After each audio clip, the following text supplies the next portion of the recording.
Hey everybody, and welcome back. Stage 19 of the Tour de France. It was supposed to be 130 kilometers with 5 or 6 different climbs, but they had a really strange thing happen today. They had a cow disease, some kind of mad cow disease, some kind of transmittable cow disease.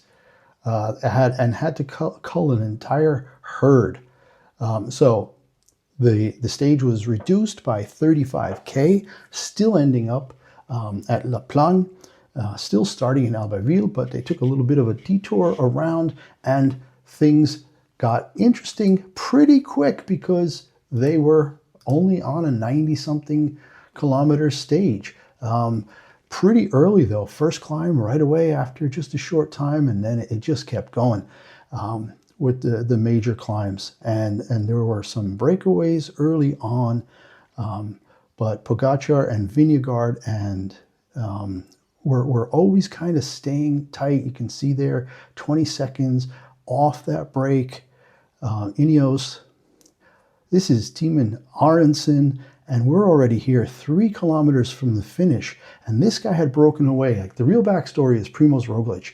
With about 50K to go, he took off and went a good solid minute up the road on everybody. And we thought, wow, is he making a play here for third or fourth? Is he really going to do that? But eventually he got reeled in, and we'll see later, he actually got dropped hard. And you can see here, I mean, this is a long, steep climb. I think it's like 12K at 7 or 8%. Just brutal. Roglič, you can see now already 8.5 minutes behind, even though he was a minute up on all these guys. But Timo Aronson, Ineos rider, had broken away finally from this group, the group back to Pogačar and Vingegaard and Only and Lipovic.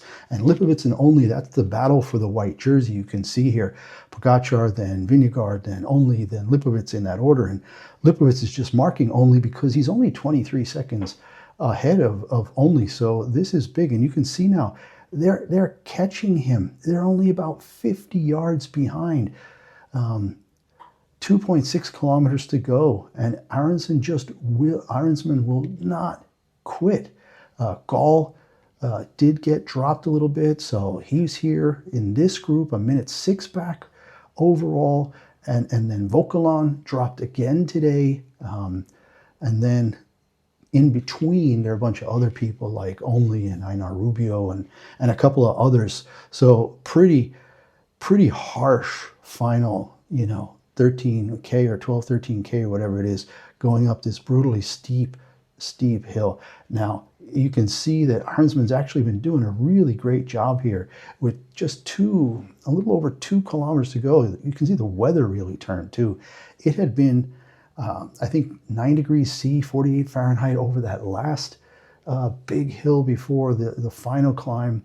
And then down in the valleys back up to 19 or 20 degrees C, almost 66, 68 degrees Fahrenheit. And then on the last climb, the rain started. Down the downhill, there was about a 30K downhill from that second climb to the base of the third climb. And that was a little slick, and they were doing 75K. Normally, I think these guys are definitely up in the 90K per hour range, almost 60 miles an hour going down, but it was just a little bit slick today with the rainy conditions, and the people were taking it easy. You can see Aronsman now again out of the saddle, 2K exactly to go as he passes on that banner, and now Pogačar is driving these 4, Only now on the back, and he looks like he's in a little bit of trouble. So Pogačar and Vingegaard in lockstep, Lipovic hanging on, and there we see Only crack. Oscar Only, also in the white jersey competition, and Lipovic just looks back one time and goes, all right, this is my chance. I've got to solidify this white jersey, this this is the last big mountain stage. They've got one stage tomorrow that's got a couple of bumps, but I don't think it's anything significant.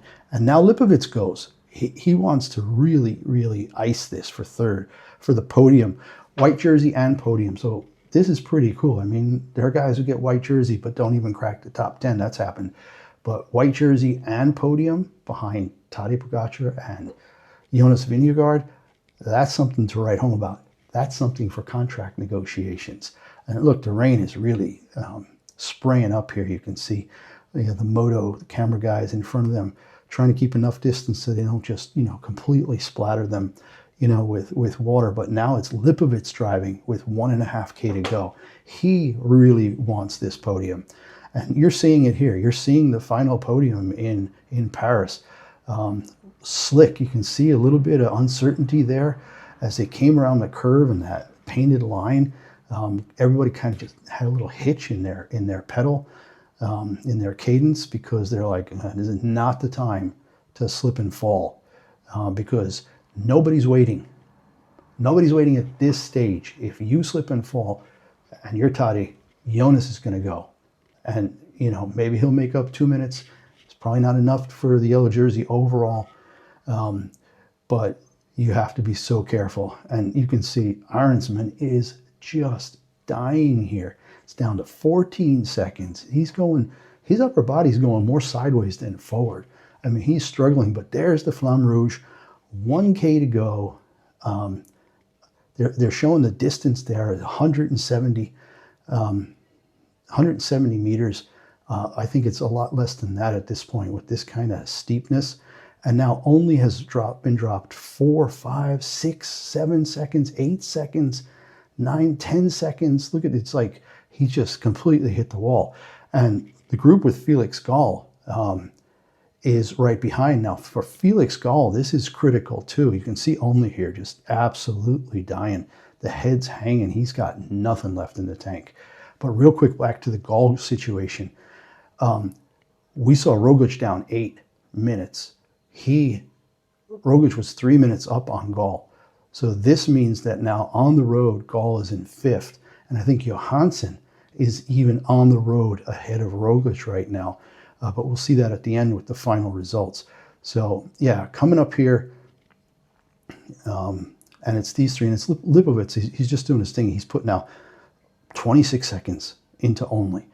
And this is going to be huge for GC because there's really nowhere to make it up. Yesterday in the live stream, we talked a little bit about the Montmartre in Paris on the last day. They got to go up and over the hill 3 times. It's not a long hill, but it's 6% for like 1.1K, and they do it 3 laps. And this is where Remco Evenepoel got away last year at the Summer Games in Paris and ended up winning the road race. That famous scene with him with a bike with a defect and screaming and yelling at the team car to give him the damn bike he could get back on. He was not in any real jeopardy, but the adrenaline at that point was just crazy. So now here we are back here. Arensman, just a couple of 100 meters to go, and again pulling with his arms, trying to do as much as he can to keep moving forward because he is exhausted. He's already won one stage, so this could be his second stage win of the Tour. And he's looking back, and I think this is the moment where maybe he realizes, yeah, I got it. And there, Vingegaard going full bore, trying to pull away. Lipovitz gets dropped, but yeah, I can't believe it. That's all he's saying. Look how close they got. 2 seconds was all there was. Vingegaard and Pogacar almost gets run over by his own guy there, and Lipovitz right behind. So pretty crazy stuff there. And only you can see it's going to be probably 30-something seconds back. And let's switch over now to the results page as we watch only come across the line in 5th place for the day. He's looking back over his shoulder, trying to see if Felix Gall is going to try to catch up to him, but he's clear. So only does come in 5th, but the damage is done. I think his shot at the white jersey is over. Arensman beside himself with joy. Yeah, all right, so let's take a look here. We have the results. Tadej Pogacar now, general classification, GC. After 19 of 21 stages, he is 424 up on Jonas. I think Jonas got 4 seconds back today or something like that. Lipovitz now 11 minutes back in third, 11:09, and he has distanced for that podium result Oscar only by 1:03. So it was up by about 32 seconds yesterday, or 23 seconds, 23 or 32. Now he's up by 1:03. Felix Gall has caught and passed Primoz Roglic, who absolutely died on the final climb. Even though he was leading, he had broken away. He looked so good early in the stage. Johansson has moved up 2 places to 6th, but he's already 20 minutes back. So his 3-minute gap to Gall is probably not something he can overcome, just like Gall has no chance now at Lipovitz and only 5-6 minutes behind them. Volkalan has rebounded back up to 7th. Roglic down to 8th. He lost so much time today. He lost 12 minutes and 37 seconds for the stage, and that dropped him from 5th to 8th. Not a bad finish, but after you saw the way he was going today, you thought, wow, maybe this is going to be the day that he really gets back up there and claims a podium. Ben Healy, who's had a great tour, a couple days in yellow, at least one stage victory. I don't know. At least one stage victory. And then Ben O'Connor, yesterday's hero on the Queen stage, is now in the top 10, but 34 minutes behind. There's a half an hour from 1st to 10th.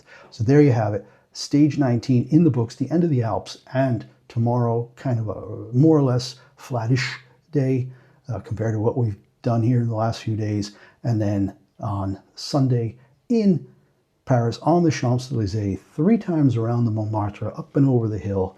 And then we'll have our final standings, our final podium. Probably what you see here. Pogačar, Vingegaard, Lipovitz, 1, 2, 3 on the podium in Paris on Sunday. That's what I'm expecting. All right, we'll see you tomorrow. Take care. Bye.